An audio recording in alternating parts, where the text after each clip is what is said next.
Welcome back to my channel. इस video में हम करेंगे क्लास 12 की पॉलिटिकल साइंस का chapter number 3 contemporary South Asia.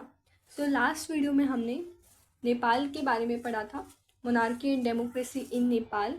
और इस टॉपिक में इस वीडियो में हम पढ़ेंगे ethnic conflict and democracy in Sri Lanka के बारे में।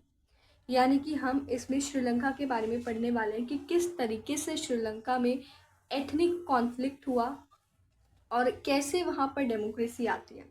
जैसे अब तक नेपाल में क्या हमने पढ़ा था कि वहाँ पर मोनार्कियल सिस्टम आया, उसके बाद वहाँ पर डेमोक्रेसी आई बाद में। पहले वहाँ पर किंग का रूल चलता था, कभी कॉन्स्टिट्यूशनल मोनार्की आई, फिर किंग फिर से रिस्टोर कर लेता है पावर को, उसके बाद फिर से उनको जो है डेमोक्रेसी मिल जाती है। पाकिस्तान के बारे में पढ़ा, उसमें हमने क्या पढ़ा कि वहाँ पर मिलिट्री रूल आता है, कभी डेमोक्रेटिक रूल आता है। और इसमें एक डिफरेंट चीज़ आती है जो है एथनिक कॉन्फ्लिक्ट की। तो श्रीलंका के बारे में तो हमने 10th क्लास में जो चैप्टर नंबर 1 था उसमें भी पढ़ा था, श्रीलंका एंड बेल्जियम के बारे में। तो हमने देखा था किस तरीके से श्रीलंका में सिंहाला स्पीकर्स होते थे और तमिल स्पीकर्स होते थे और किस तरह से वहाँ पर जो कॉन्फ्लिक्ट है वो क्रिएट होता था।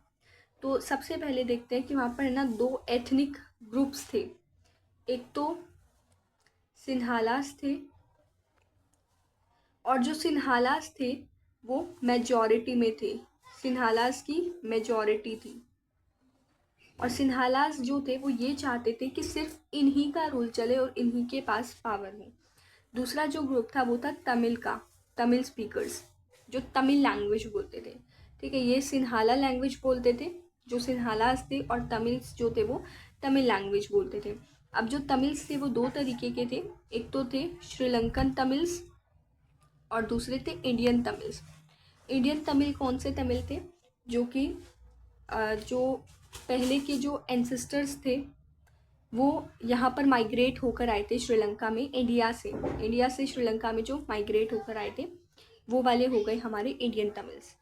तो अब तमिल्स जो थे वो बहुत माइनॉरिटी में थे और माइनॉरिटी में होने की वजह से इनको रिप्रेजेंटेशन नहीं मिली थी, इनको किसी तरीके का राइट नहीं मिलता था, इनको जॉब में किसी तरीके का कंसेशन नहीं मिलता था। लेकिन जो सिंहालास थे इनको सारी चीज़ें मिलती थी, इनको हर एक बेनिफिट मिलता था। इस वजह से जो तमिल्स थे वो ये चाहते थे कि इनके एक अलग से कंट्री बन जाए, अलग से एक स्टेट बन जाए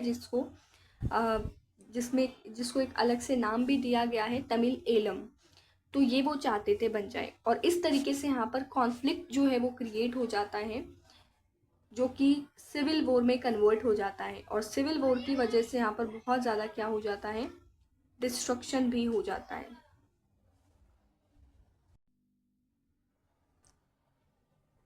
अब जो श्रीलंका है उसको डेमोक्रेसी मिल जाती है 1948 में, इसके इंडिपेंडेंस के बाद ही। लेकिन ये एक सीरियस चैलेंज फेस करता है जो कि मिलिट्री या मोनार्की से रिलेटेड नहीं है, बल्कि वो एथनिक कॉन्फ्लिक्ट है जिससे एक अलग रीजन की डिमांड उठती है। इसके इंडिपेंडेंस के बाद पॉलिटिक्स जो है श्रीलंका में से सेलोन बोला जाने लगा, और यहाँ पर सिर्फ सिंहाला स्पीकर्स मेजॉरिटी में थे, सिर्फ उन्हीं के इंटरेस्ट में काम किया जाता था।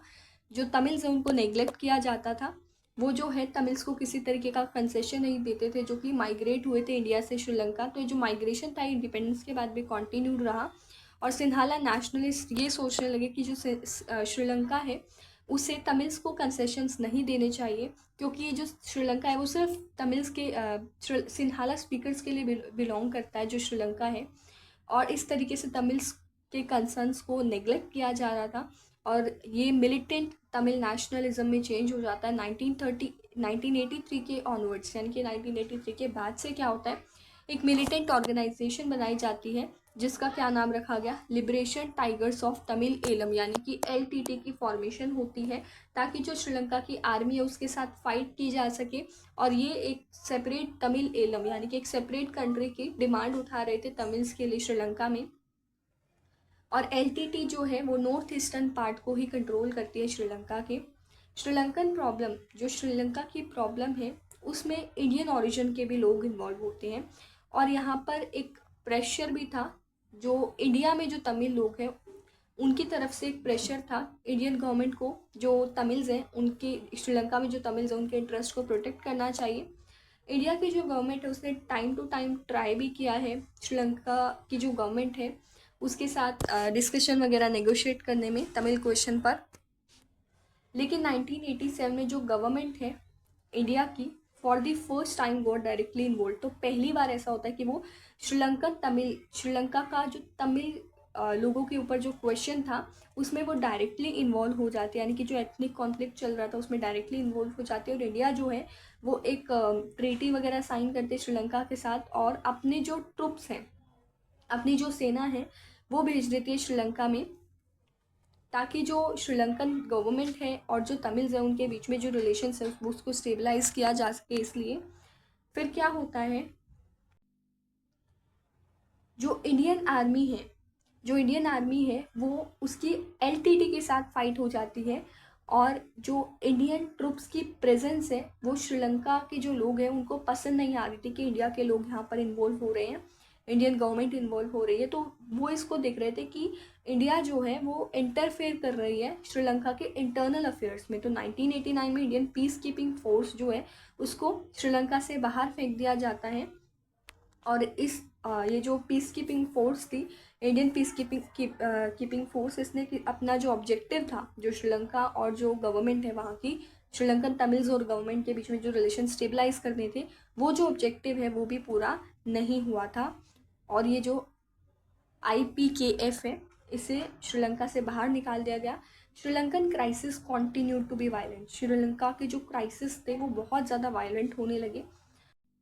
However, internal actors, particularly the Scandinavian countries such as Norway and Iceland, tried to bring the warring groups back to negotiations. तो ये जो नॉर्वे और जो आइसलैंड है, तो इस तरह की कंट्रीज़ ने ट्राई भी किया है कि ये जो ग्रुप्स के बीच में जो ये कॉन्फ्लिक्ट हो रहा है इसको जो है डिस्कशन के थ्रू ख़त्म किया जा सके।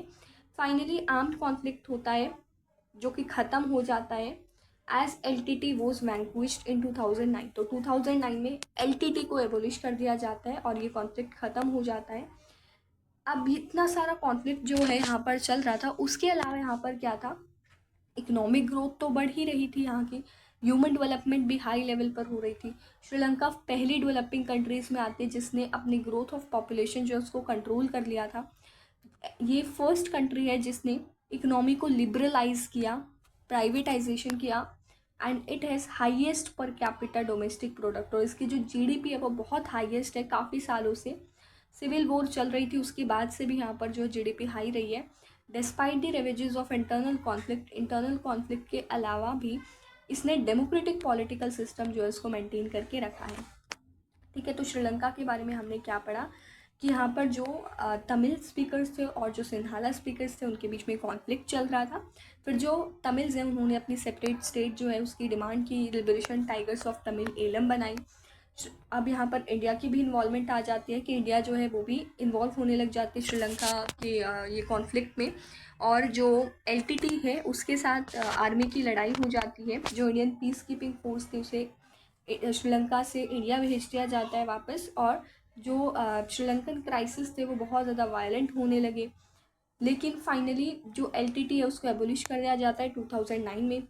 अब यहाँ पर हमने देखा कि क्या क्या पॉजिटिव हमें इफेक्ट्स देखने को मिलते हैं श्रीलंका के, कि यहाँ की इकोनॉमिक ग्रोथ बहुत अच्छी हो रही है, ह्यूमन डेवलपमेंट भी बहुत हाई लेवल की है, और ये पहली ऐसी कंट्री है डेवलपिंग जिसने ग्रोथ जो है पॉपुलेशन की ग्रोथ है उसे कंट्रोल किया है, लिबरलाइज किया अपनी इकोनॉमी को, GDP इतनी हाई है, और इसने अपना डेमोक्रेटिक पॉलिटिकल सिस्टम भी मेंटेन करके रखा है। सो नेक्स्ट टॉपिक हमारे पास है इंडिया पाकिस्तान कॉन्फ्लिक्ट्स। इसको हम नेक्स्ट वीडियो में कंप्लीट करेंगे। आई होप आप सबको ये टॉपिक समझ में आ गया होगा। फिर भी कोई डाउट है तो आप कमेंट करके पूछ सकते हैं। मिलते हैं अपने नेक्स्ट वीडियो में। Thank you.